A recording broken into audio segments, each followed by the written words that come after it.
गुरूंची शिकवण आणि त्यांचं मार्गदर्शन हे आपल्या जीवनाला कलाटणी देतं आणि यशस्वी असं करतं.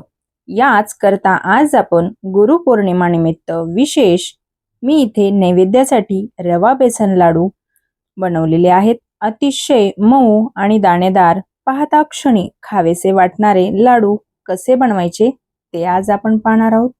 तर मंडळी, व्हिडिओ हा कुठेही स्किप न करता शेवटपर्यंत नक्की पहा.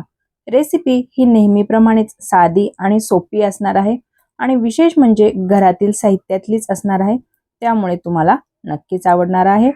तर व्हिडिओला एक लाईक नक्की करा आणि जर तुम्ही चॅनलवरती नवीन असाल आणि अजूनही चॅनलला सबस्क्राईब केले नसेल तर सबस्क्राईब करून घ्या, जेणेकरून येणाऱ्या प्रत्येक व्हिडिओचे नोटिफिकेशन तुम्हाला सर्वात आधी मिळेल. तर चला मंडळी, व्हिडिओला लगेच आपण सुरुवात करूयात. तर इथे मी सगळ्यात आधी कढई गरम करायला ठेवलेली आहे आणि यामध्ये आपल्याला कप मेजरमेंटने 1 कप बेसनपीठ मी घेतलेलं आहे. तर तुम्ही इथे बेसनपीठ कुठलंही घेऊ शकतात तरीही चालेल, म्हणजे दुकानचं असेल तरीही चालेल आणि दळलेल्या डाळीचं असेल तरी सुद्धा चालेल. तर इथे कप मेजरमेंटने आपण 1 कप घट्ट असं दाबून मी पीठ घेतलेलं आहे. तर याला छान असं आपल्याला भाजून घ्यायचं आहे आणि यामध्ये थोडं थोडं तूप आपल्याला घालायचं आहे. तर इथे तूप एकदम आपल्याला घालायचं नाहीये, लागेल तसं थोडं थोडं घालायचं आहे, जेणेकरून आपल्याला अंदाजा सुद्धा येईल की आपल्याला याच्यासाठी किती तूप लागलेलं आहे. तर मी तुम्हाला पुढे सांगेलच की मला एकूण 1 कपासाठी इथे तूप आपल्याला किती लागलेलं आहे. तर लागेल तसं यामध्ये मी तूप घालत आहे आणि भाजत आहे याला. तर अगदी लो टू मीडियम गॅसवरती आपल्याला हे पीठ छान असं खमंग होईपर्यंत भाजून घ्यायचं आहे आणि भाजता भाजताच यामध्ये ज्या बेसन पिठाच्या गाठी होतात त्या आपल्याला लगेच मोडून काढायच्या आहेत. अशा पद्धतीने आपल्याला यातल्या गाठी सर्व मोडून काढायच्या आहेत. गॅसची फ्लेम जर जास्त ठेवली तर पीठ हे लवकर खालून लाल होतं आणि मध्येच ते कच्चं राहतं आणि लाडू तेवढे चवीला चांगले लागत नाहीत. त्यामुळे एकदम कमी गॅसवरती आपल्याला हे बेसन पीठ छान असं भाजून घ्यायचं आहे. तुम्ही पाहत आहात की हे हळूहळू याचा रंग पूर्ण चेंज होत आहे. 10 मिनिटं झालेली आहेत. मी हे बेसन पीठ भाजत आहे. कमी गॅसवरती आपल्याला हे बेसन पीठ छान असं भाजून घ्यायचं आहे. तर हे पहा, आपलं बेसन पीठ छान असं भाजलेलं आहे. तर आता यामध्ये आपल्याला रवा घालायचा आहे. तर इथे बारीक रवा घेतलेला आहे मी. जर तुमच्याकडे बारीक रवा नसेल 0 नंबरचा, तर तुम्ही जो आपल्याकडे रवा असतो त्याला थोडंसं मिक्सरला फिरवून घेतलं तरी सुद्धा चालेल. तर इथे मी बारीक रवा पाव कप एवढा घातलेला आहे. तर याला सुद्धा आपल्याला छान असं या बेसनासोबत भाजून घ्यायचं आहे. तर रव्याला भाजायला थोडा वेळ लागतो. तर इथे कमीत कमी आपल्याला 7 ते 8 मिनिटं रवा भाजायला लागतात. कमी गॅसवरती छान असं याला आपल्याला भाजून घ्यायचं आहे आणि लागेल तसं यामध्ये आपल्याला थोडं थोडं करून तूप घालायचं आहे. तर मंडळी, तुम्हाला एक निवेदन आहे की तुम्ही आपला हा व्हिडिओ कोणत्या गावातून किंवा मग कोणत्या शहरातून पाहतायत हे मला कमेंटमध्ये नक्कीच कळवा, जेणेकरून मला सुद्धा कळेल की आपले व्हिडिओज कुठपर्यंत पोहोचतायत आणि मी तुमचा धन्यवाद देखील करू शकेल. तर मंडळी, हे पहा, आपण यामध्ये लागेल तसं तूप ॲड केलेलं आहे आणि अशा पद्धतीने आपल्याला हे पीठ भाजून घ्यायचं आहे.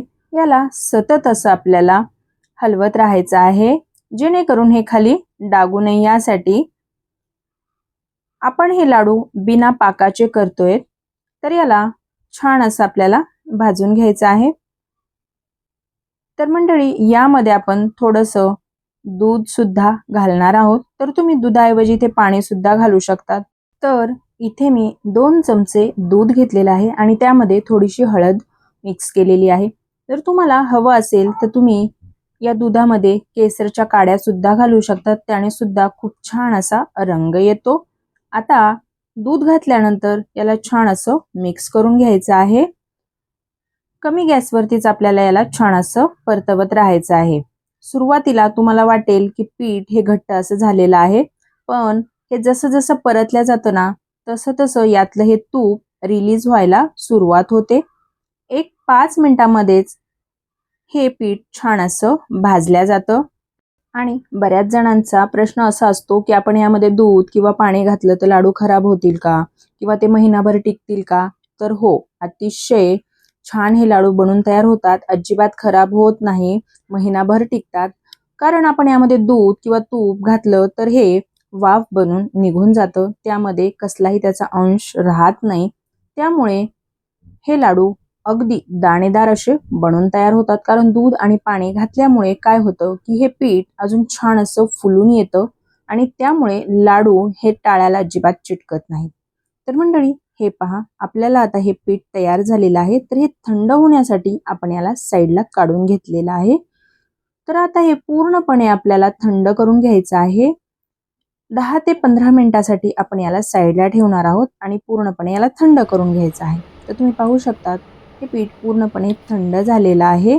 तर आता यामध्ये मी साखर ॲड करत आहे. तर इथे मी पिठी साखर घेतलेली आहे. तुमच्याकडे बुरा साखर असेल तर ती सुद्धा तुम्ही घेऊ शकतात, तरी सुद्धा चालेल. आणि या साखरेमध्येच मी थोडीशी वेलची आणि जायफळाची पूड यामध्येच ॲड केलेली होती वाटतानाच.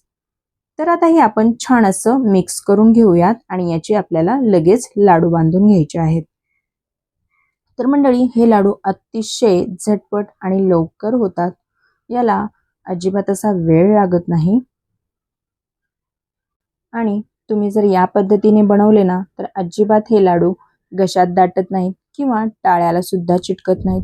अतिशय मऊसूद आणि दाणेदार हे लाडू बनून तयार होतात. तर मंडळी, तुम्ही पाहू शकतात या लाडूंना चकाकी सुद्धा किती छान आलेली आहे. फक्त याला भाजताना थोडा वेळ लागतो. तर कमी गॅसवरती हे पीठ असं छान असं भाजून घ्यायचं आहे आणि जे मी तुम्हाला मेजरमेंट सांगितलेलं आहे अगदी त्याच पद्धतीने जर तुम्ही बनवले ना तर परफेक्ट लाडू तुमचे बनून तयार होतील, हे रवा बेसनचे लाडू. तर मंडळी, मी तुम्हाला एक लाडू दाखवते, तोडून सुद्धा दाखवते की आतमध्ये याचं टेक्स्चर कसं आलेलं आहे, किती मऊ आणि दाणेदार, अगदी पेढ्यासारखे हे लाडू बनून तयार होतात. तर मंडळी, तुम्ही पाहू शकतात याचा रंग सुद्धा किती सुरेख असा आलेला आहे. तर इथे आपल्याला या लाडवांसाठी जे तुपाचं प्रमाण आहे ते एकूण प्रमाण तुपाचं तो मेजरमेंटचा अर्धा कप असतो ना त्या कपाने आपल्याला पाऊण कप तूप इथे लागलेलं आहे.